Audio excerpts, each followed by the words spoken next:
Welcome to the Healing Herb Garden Advanced Training presented by Laurie Trojan, Douglas County EMG. My name is Lynn Loughary. I am a K-State Research and Extension Wyandotte County Master Gardener, Vice President, and Program Chair. Our housekeeping tips, please type your questions in the chat box and I will share them with Laurie at the end of the presentation. Your mic should remain mute and video turned off during the presentation. And here is some information on our presenter. Laurie Trojan's grandma instilled in her a knowledge and love of herbs. Laurie aspires to honor her grandmother at Wild Ivy Herb Farm in Lawrence and continue a family tradition of cultivating and creating natural herbal products from recipes centuries old. Her small 3-acre farm in Lawrence shows a vast variety of culinary and medicinal herbs. Laurie is a Douglas County Master Gardener, Master Herbalist, and Naturalist with a love for the land and all things wild and natural. Laurie, go ahead with your presentation. Thank you so much, Lynn. I appreciate it. I appreciate the introduction and thank you so much, everyone, for attending this presentation today. I am delighted to be with you. So thank you for inviting me. As Lynn said, my name is Laurie Trojan. I am a Master Gardener from Douglas County, the class of 2020. Like many of you, I would guess, I had been wanting to be a Master Gardener for probably, I don't know, 30 years, and have always just been too busy and was not able to accomplish that, although I've been a gardener all my life, and or so it seems. And the year of COVID was finally the year when I could sit down and get that under my belt. So I am thrilled to be one amongst you. So the year of COVID had some positive things for me. Became a Master Gardener and also wrote my current book, which is Guide to Growing Herbs, which can be found in many places, including Amazon, and sort of just an expanded version of some of the things that we'll talk about today. So I hope you enjoy the presentation. I'll go ahead and get started, but as Lynn said, if you have questions, please just fire away. I will be happy to do what I can to answer them. Most people are surprised to learn about the properties of common herbs. I think that rosemary is always a really good example of that. We always think of things like rosemary, oregano, sage, these kinds of herbs as just herbs that we use in the kitchen. But in fact, they also have many other properties that make them useful for other things. So using rosemary as an example, one of the things I like to use it for, as you probably do, is to flavor chicken, soups, stews, and more. However, rosemary is an excellent herb to use to add shine in a hair rinse, for example. And also you can use rosemary to crush into a paste and it will deter rodents. Most people do not know that about rosemary either, that the scent of rosemary will keep rodents away. It's a fascinating study to learn the potential of the humble herb and all their capacity for enhancing our lives on so many levels. And really, I have spent, I don't know, over 30 years, 35 years studying herbs and all that they offer medicinally, and it is fascinating.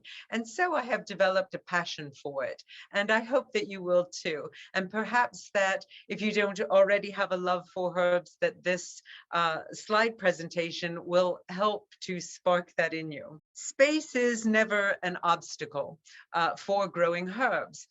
This is a picture taken from a previous garden of mine.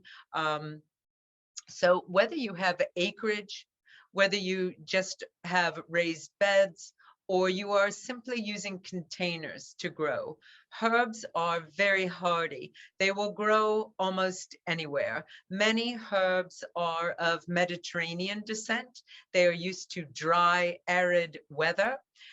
They do okay in humidity, but they are used to going without water. You don't have to baby them. They're not fussy, and so they're very easy to grow. And for those people who, you know, have difficulty with watering regularly, herbs are a wonderful thing to grow. They're very satisfying. It's hard not to have success.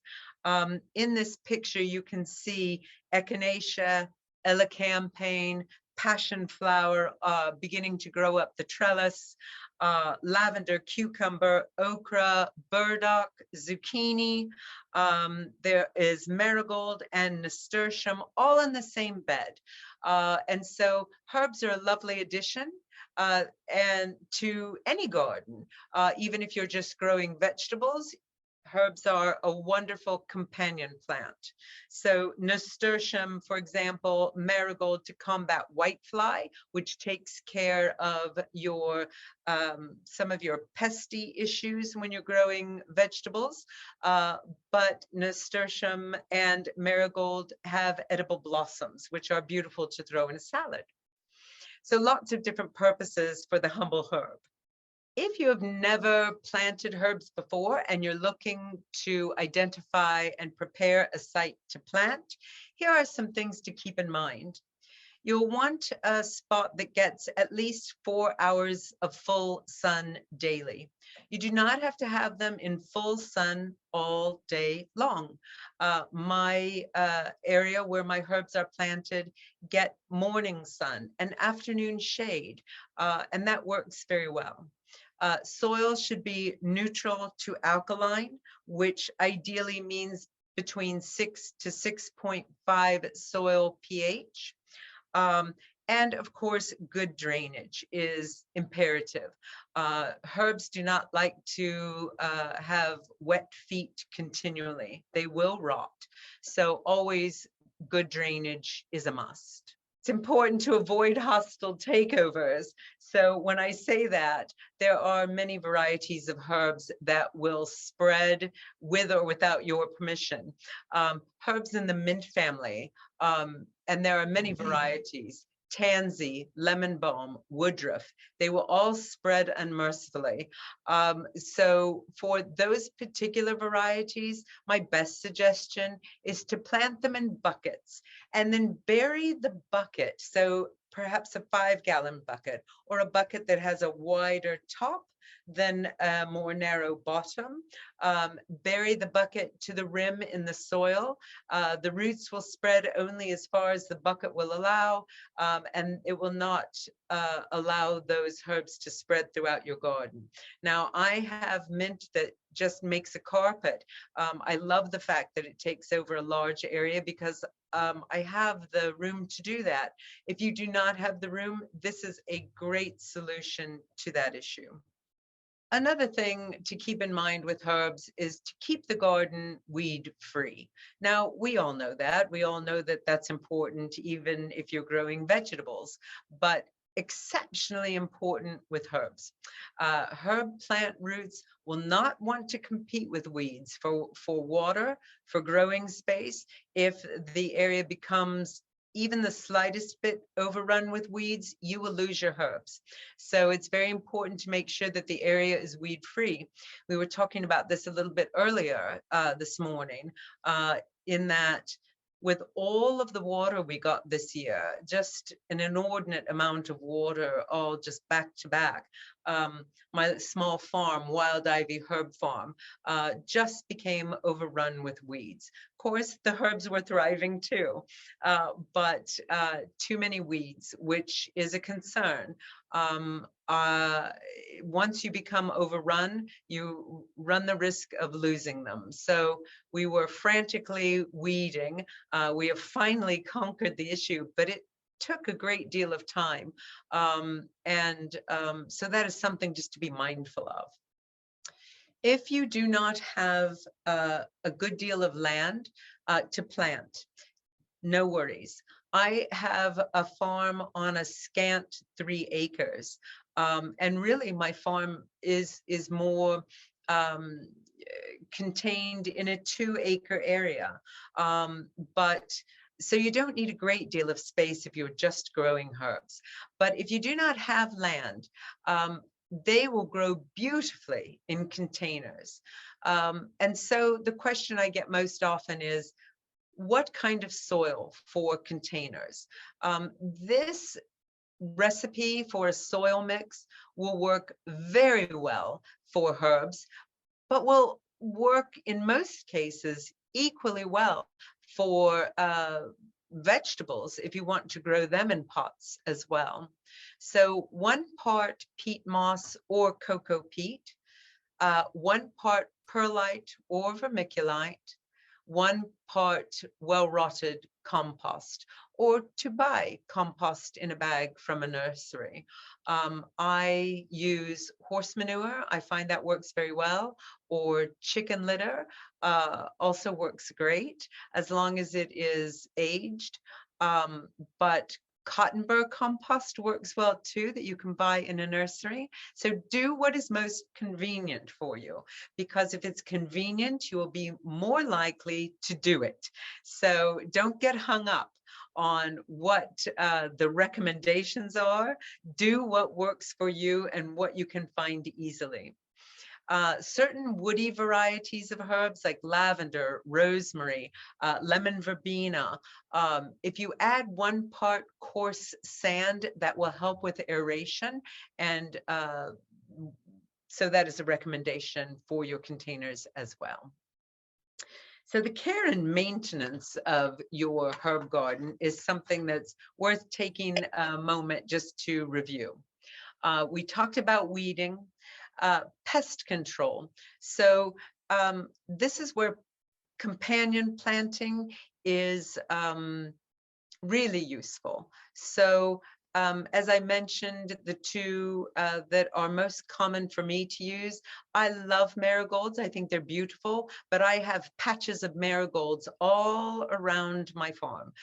They keep away whitefly. I find that is extremely useful. I also use a combination of white vinegar, a couple of drops of Dawn soap, and what's the other? You can also use neem oil in that mixture, and water. Give it a shake, and that works as great pest control. You can spray the leaves of your plants, and it will usually kill the pests, and that is considered to be an organic use for pest control. It's what I use most often, or I will use straight neem oil. That works very well also. Something that people don't talk much about, but that I use quite regularly, and that's diatomaceous earth. You can buy it in bags. It looks like a white powder, and I just take handfuls. I use gloves, but I take handfuls and just sprinkle around the base of the plants and make almost like little circle barriers.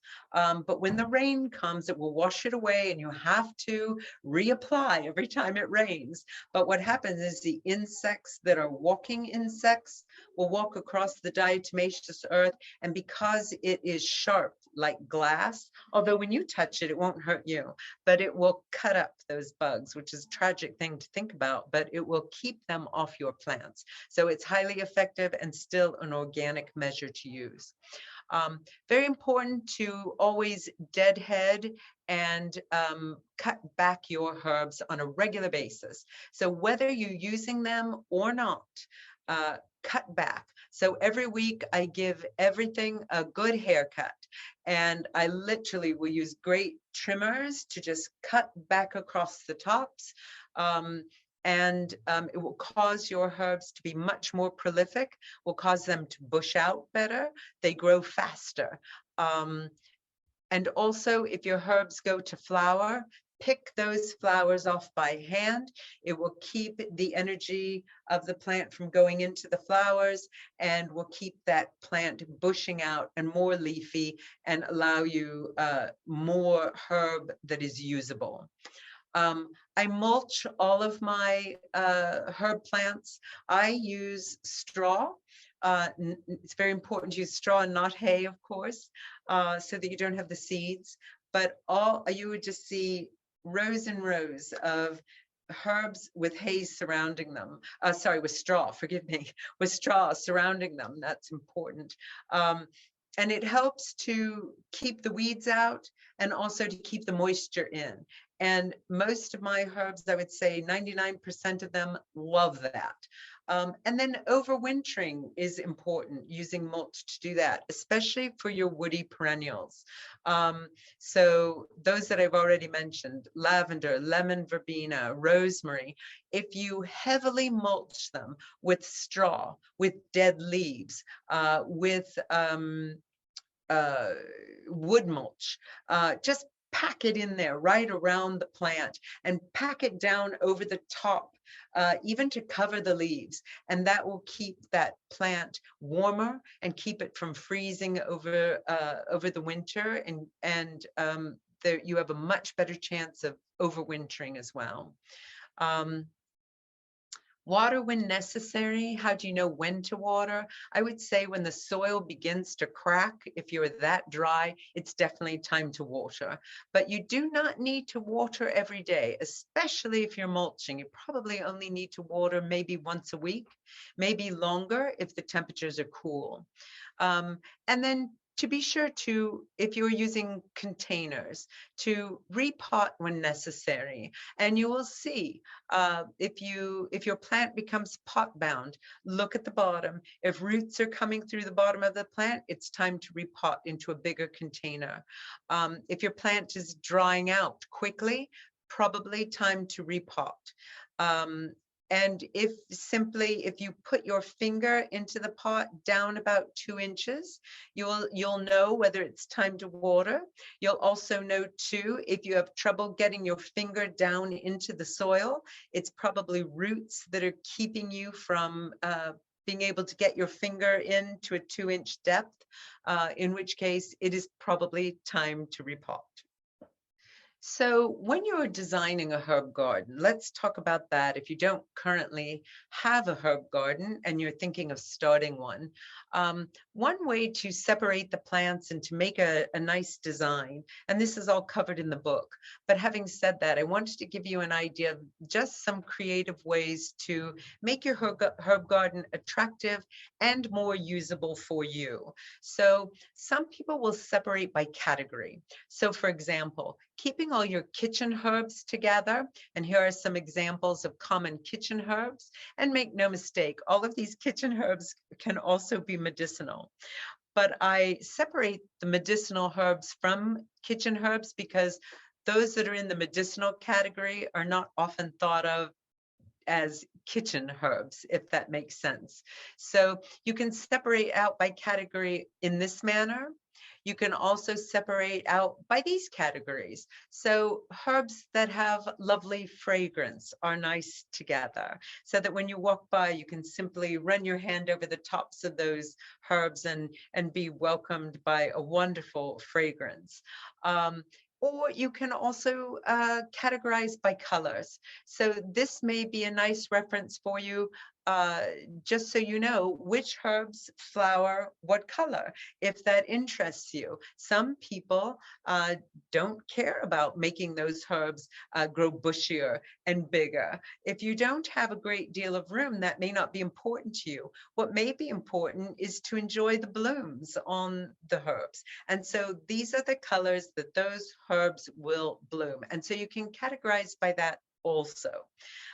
Just know that this presentation is being recorded, and so you can refer back or take a screenshot so that you have this to keep. Of course, with any herb presentation, there must be a disclaimer. So this, before we go any further, because we're about to embark on the discussion of medicinal aspects of herbs, I find it necessary to put in a disclaimer so that you know that all medicinal qualities of herbs listed are for folkloric purposes only. These herbs or formulations and preparations of each have not been evaluated by the FDA. They're not intended to diagnose, treat, cure, or prevent any disease. So let's talk about natives. Natives are becoming more and more important every day. Now that we know even the monarchs have been added to our endangered species list, it's just hard to imagine, but is true now. It's important that if you love herbs, try and plant common native medicinals. These are pollinators, so they serve a dual purpose, not only as medicinals, but also as pollinators for all the purposes that we use and want to continue to proliferate all of our native plants. So notice here that I have a resource for you. For an extensive list of native medicinal herbs, please visit this K-State website. It is superb, and it will give you a list that you can use to go shopping with and go look for those native plants that will be appropriate for your space and what each one of those plants will how it will perform for you. So it's a very useful resource. And here are some of the natives that will work in a shade or part shade area. You will also find these in the presentation on that same K-State list. But these are some of the herbs that are easier to find, because some of these are difficult to find at your local nursery. You don't go to the local nursery and find bloodroot, for example. So find a local herbalist who may have some of these. Sometimes we are willing to divide up if we have plenty. But there are some resources at the end of the presentation of where to find seeds for some of these more rare species, but some of these are becoming more and more popular, so not as difficult to find. Also, if you know how to identify them, for example, spiderwort, I'm sure most of you have seen that. It's a native that you find often in Kansas and Missouri. In Missouri, you're not allowed to transplant, to take a wild plant and move it.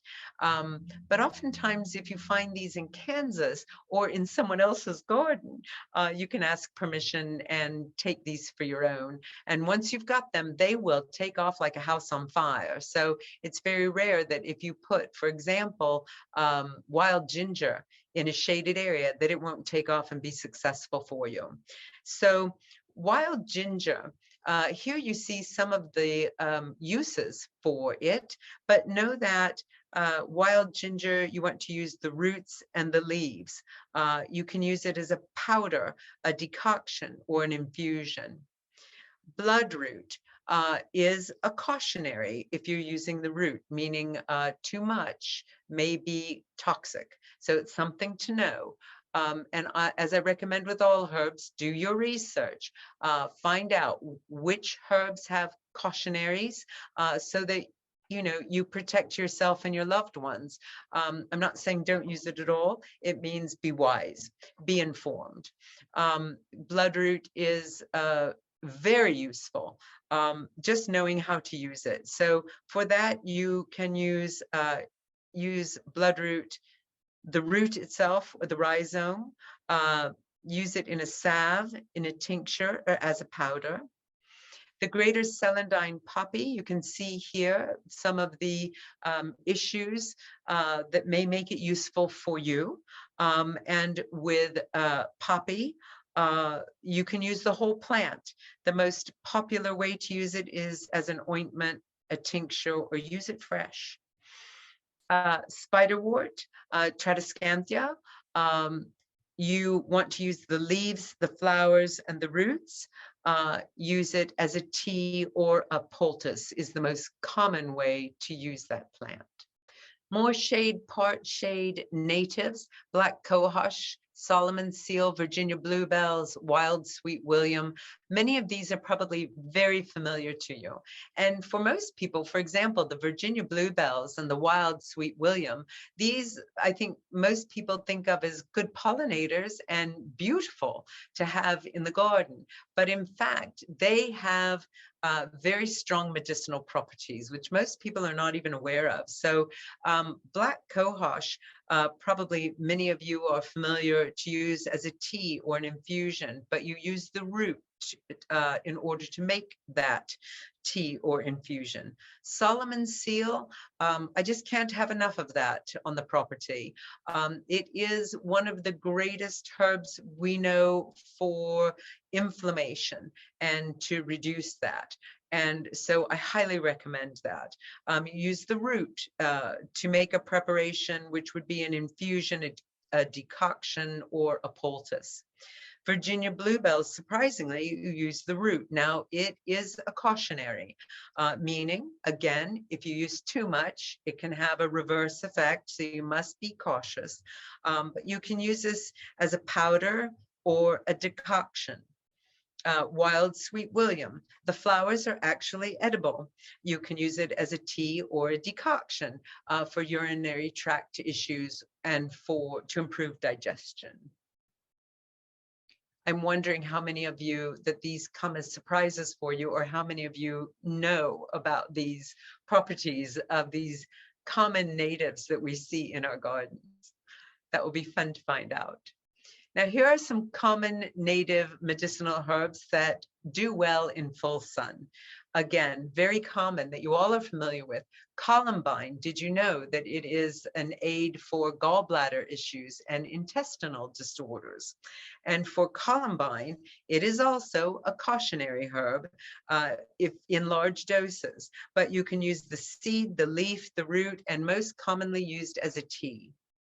Marsh milkweed. You can see the issues that it is good for. Use the root or the rhizome, make a powder of it, or an infusion. And in fact, the milkweed, you can also use the juice of the plant. And you know when you break open a stem, what that looks like. Butterfly milkweed, much the same as far as not the issues that it addresses, but used in much the same manner. The New England Aster, which is one of my favorites, I just think it's beautiful. You can use the entire plant and make a tincture or a tea of it. Again, more full sun native plants. So the prairie coreopsis, the purple coneflower, which many of us are familiar with, Echinacea, and those terms are used interchangeably, although Echinacea is in fact the Latin name. You can get purpurea or angustifolia. Angustifolia is the stronger medicinal. Joe Pye weed, eupatorium, bee balm, monarda. All of these are very common that you will find in the garden, but prairie coreopsis, use the roots. Mostly it is used for using a dye. It should go in a dye garden. However, you can also make a tea of it to assist you if you have or suffer from rheumatism. The purple coneflower, Echinacea. The root is the most effective, but only if it is at least 2 years old. The older the root, the more concentrated the medicinal value. And so when you are harvesting the roots, always to make sure you take a portion of the root, do not take the entire root. You want that plant to carry on and become older. So only a portion of the root when you harvest. And coneflower, a tea a decoction, a powder. And when I say powder, use the powder. You can use the powder and mix it with honey. It makes it very palatable for any of these that I mentioned, powder as an option. You can also buy empty capsules and fill those little capsules with powder, and you can take a tablet or two every day. Joe pie, we use the roots to make a tea. And finally, bee balm, Monarda, using the flowers or the very young leaves to make an infusion or a poultice. One of the best antimicrobials there is, bee balm. Again, more full sun, wild bergamot. I love growing wild bergamot, mostly because I love the flowers. They are beautiful. And you use just the same as you would bee balm. And then there's foxglove, beard tongue, which is Penstemon digitalis. And as that name would suggest, it is a cautionary, right? Because it can be poisonous. So you must be very careful to only use the parts that are above ground and not the root on this. You can make an infusion, a powder, a tincture, only in small doses, and it is use for a period of time and then no use for a period of time. There are many herbs that are prescribed this way. So for example, take a dosage for 2 weeks, stop the dosage for 2 weeks. So again, do your research, consult a herbalist, know how to use these herbs in what dosages and in what type of menstruum to use, so that you are using the plant correctly and also using the parts of the plant correctly in order to get the most out of that medicinally and most safely.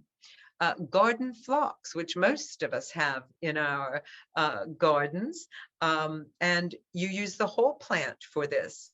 Make a tea, a poultice, a salve. And black-eyed Susan, again, you find it's almost like a ditchweed kind of a situation. It's everywhere. Most of it, us do not realize that the Missouri black-eyed Susan helps to stimulate the immune.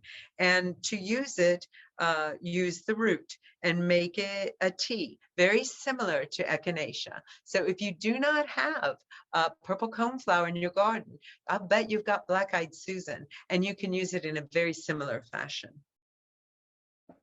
More full sun plants, showy goldenrod, solidago.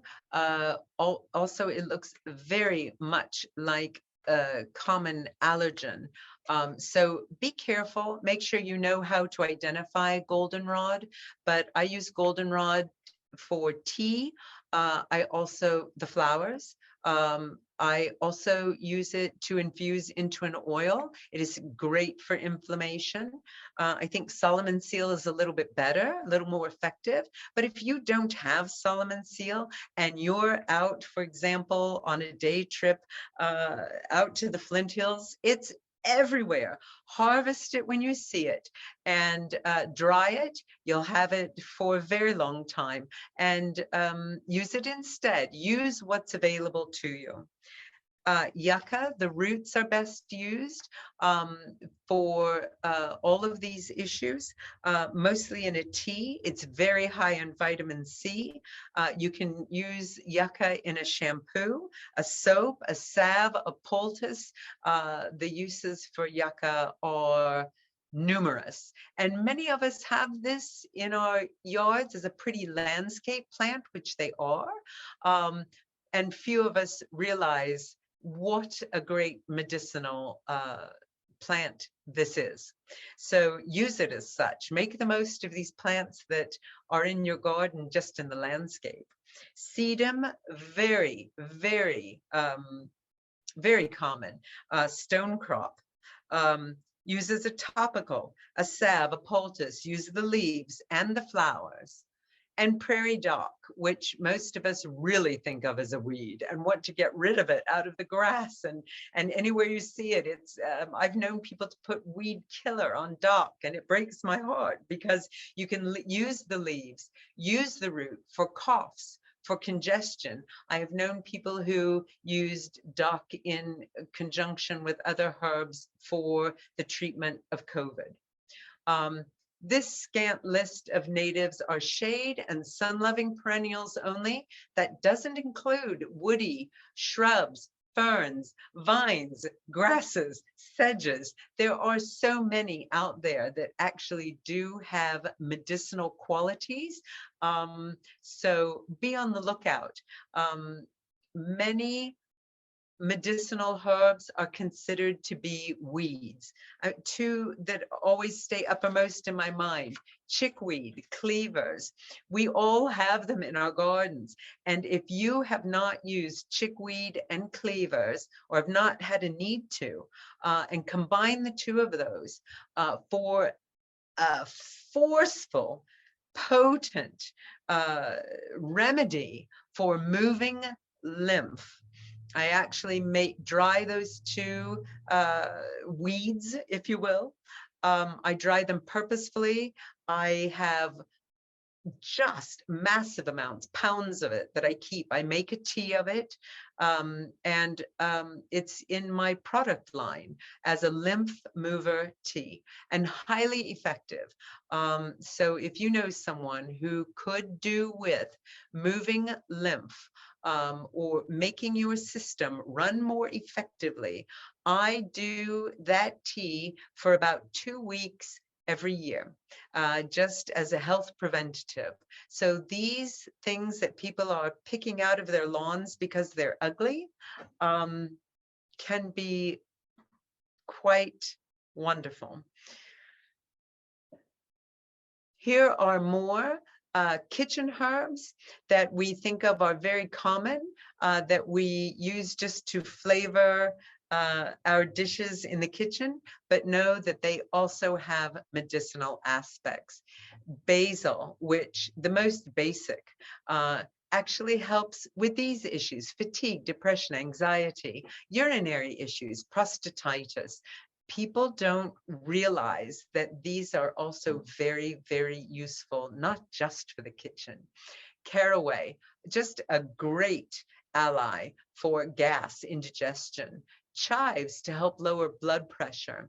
Dill for gas and colic in children. It is such a mild medicinal that you can use this for children as well. Marjoram, much the same as oregano, actually has the same Latin name for colds, flu, mouth sores, sore throat. I always keep a bottle of oil of oregano for the winter season. Doesn't taste very nice. It's very strong, but it is an excellent antibacterial, and so helps with those issues. Parsley, great for a diuretic and for gassiness. Which is why many people will eat a sprig or two of parsley at the end of every meal. Rosemary and sage, also with their own properties that are useful. Sage, I tend to make a mouthwash of just for a gargle, and again, an antiseptic, antibacterial. So here are a few tips. So I always recommend when you're buying herbs, look for the specific Latin name. There are so many types and species out there. And as we go along here from year to year, there are so many different types of coneflower. There are so many types of basil now, which is wonderful to have a variety. And all of those will have some medicinal benefit, but look for the Latin name. If you are specifically purchasing a herb to assist you with the medicine that you make, look for Latin names so you can get those original herbs that are the most potent. For example, here's another great example. Every year, I recommend using red clover as a cover crop.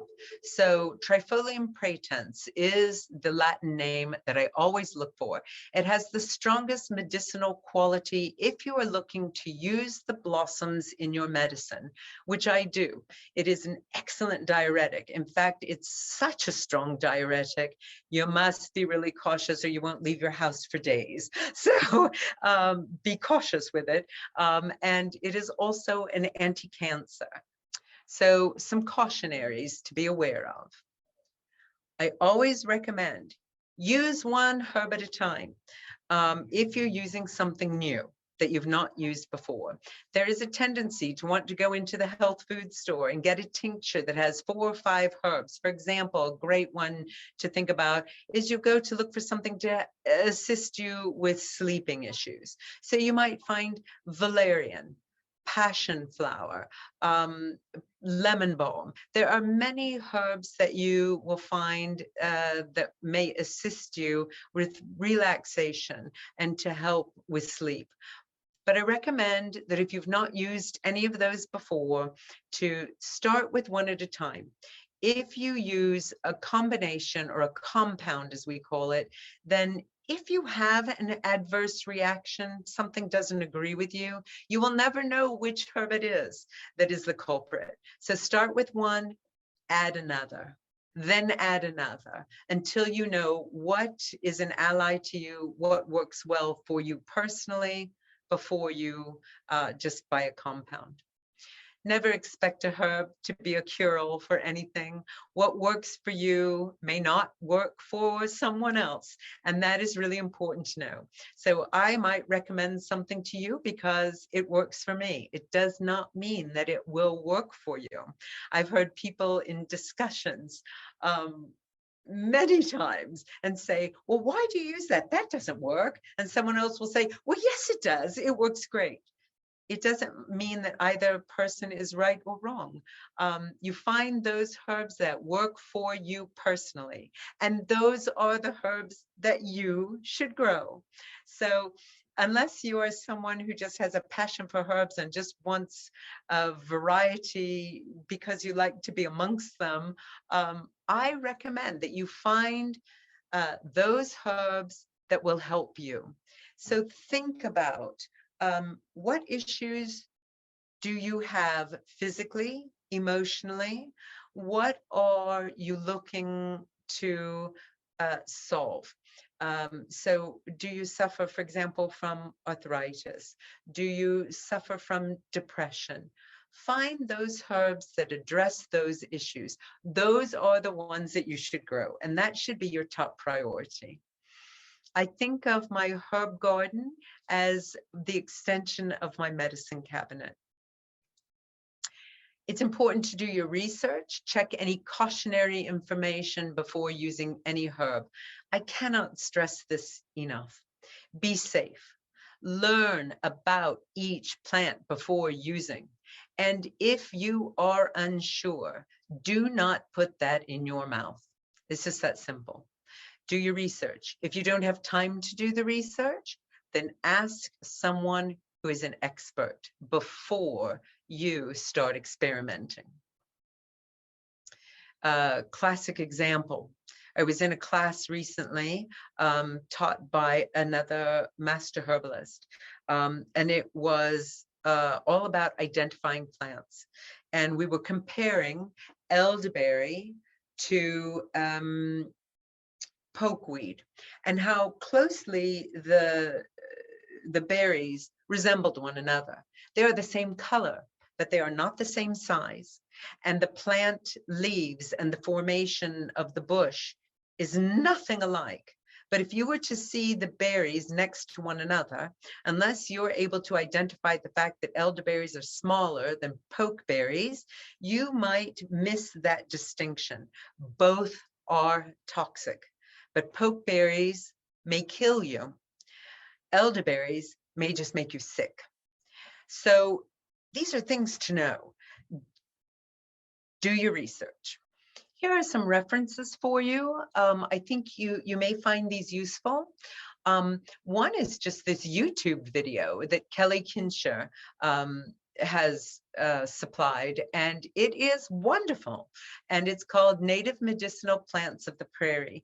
It's very informational, and he is a wonderful presenter, and we are so lucky to have him here in the state of Kansas.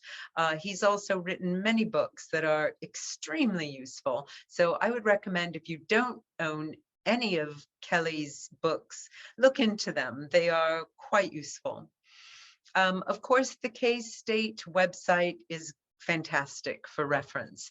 Kstate.nativeplants, as I mentioned earlier, will give you a full list of natives that are also herbs that also have medicinal qualities. So serving multi-purpose in the garden. If you've never seen The Modern Herbal by Mrs. M. Grieve, it is a gem. You can find this online. It's botanical.com. And it is a historical, wonderful reference that is so much fun. It gives herbal uses that are centuries old, and it's fascinating and will make you laugh and will cause you to rub your chin in thought. It is wonderful. I highly recommend it. Another book that I have in my library is Jerry Baker's Giant Book of Garden Solutions. It also is extremely humorous, and the cartoon drawings will make you laugh, and it is all about organic preparations that you can make at home that sound absolutely fantastic, that combine things that you probably already have in your kitchen to address issues in the garden. It is fabulous. Rodale's Illustrated Encyclopedia, of course, is a must-have. Even if you have one that's very old, it is still very useful. And finally, my book, The Guide to Growing Herbs, which I think you might also find useful. You can find it on Amazon. You might be able to find it in a local bookstore, but you can certainly find it on my website, and it is available for purchase. Also, I'm at the Lawrence Farmers Market every Saturday morning. I always have my book there. If you ever feel like making a trip out, I would love to see you and talk with you about your herbal adventures as well. So I hope you've enjoyed this. It's just kind of a tip of the iceberg to help get started or dive deeper into the herbal world. But I will be happy to answer questions if you have them. And if you do not, let me just again say thank you. Thank you for having me. And I really appreciate being here. Truly do. I wish you all well. And I hope that if you are embarking on a herbal journey of your own, that you have great success. And just know too that through my website, which is there, wildivyherbfarm.com, there's a place on the website that says contact us. It comes directly to me. There's no us, it's me. So, so feel free anytime to reach out if you have a question that I may or may not be able to answer, but I'll give it my best shot. I'd be more than happy to help you if I can. So just know that, you know, you have that resource as well.